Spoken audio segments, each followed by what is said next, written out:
Friends, వేరే వాళ్ళ call హిస్టరీని తెలుసుకోవడం ఎలానో చెప్తాను. ఈ వీడియో ఓన్లీ ఎడ్యుకేషన్ పర్పస్ మాత్రమే. ముందుగా జియో సిమ్ కాల్ హిస్టరీ గురించి చెప్తాను. ఫస్ట్ మై జియో యాప్ ని డౌన్లోడ్ చేసుకొని లాగిన్ చేయండి. మీ సిమ్ రీఛార్జ్ ప్లాన్ కనిపిస్తుంది. చిన్న యారో మార్క్ ఉంది కదా రైట్ సైడ్ లో, అదని ప్రెస్ చేయండి. మీ రీఛార్జ్ ప్లాన్ ఓపెన్ అవుతుంది. మొబైల్ నెంబర్ పక్కన స్విచ్ అకౌంట్ అని ఉంటుంది, దాన్ని ప్రెస్ చేయండి. మీకు ఇలా ఓపెన్ అవుతుంది. కింద చూసుకుంటే లింక్ న్యూ అకౌంట్ అని ఉంటుంది, దాన్ని ప్రెస్ చేసి ఇక్కడ మొబైల్ సెలెక్ట్ చేసుకోండి. ఇక్కడ నెంబర్ అడుగుతుంది.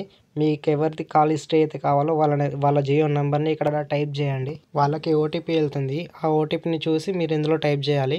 ఓటీపీ లేకుండా మొబైల్ కాల్ హిస్టరీ తెలుసుకోవడం చాలా కష్టం. ఓటీపీ టైప్ చేసిన తర్వాత మీకు ఇంతకుముందు మీ సిమ్ రీఛార్జ్ ప్లాన్ చూపించింది కదా, ఇప్పుడు వాళ్ళ నెంబర్ రీఛార్జ్ ప్లాన్ చూపిస్తుంది. మళ్ళీ అక్కడ యారో మార్క్ మీద క్లిక్ చేసేసి చెక్ యూసేజ్ అని ఉంటుంది, దాన్ని ఓపెన్ చేయగానే మీకు ఇలా వస్తుంది. పర్మిషన్స్ అన్నీ అలో చేసేయండి. చేయగానే మీకు ఇలా కనిపిస్తుంది డేటా, కాల్స్, ఎస్ఎంఎస్ అని. ఈ కాల్స్ ట్యాబ్లోకి వెళ్ళగానే మీకు ఎవరెవరికి కాల్ చేశారో చూపిస్తుంది. ఈ కాల్స్ ట్యాబ్లో మొత్తం పైనకి స్క్రోల్ చేయండి.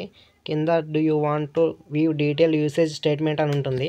దాన్ని ఓపెన్ చేయగానే కాల్ హిస్టరీ డౌన్లోడ్ చేసుకోవడానికి ఆప్షన్ వస్తుంది. 7 days, 15 days, 30 days, లేదంటే మీకు ఏ డేట్ది కావాలంటే ఆ డేట్ది కాల్ హిస్టరీ డౌన్లోడ్ చేసుకోవచ్చు.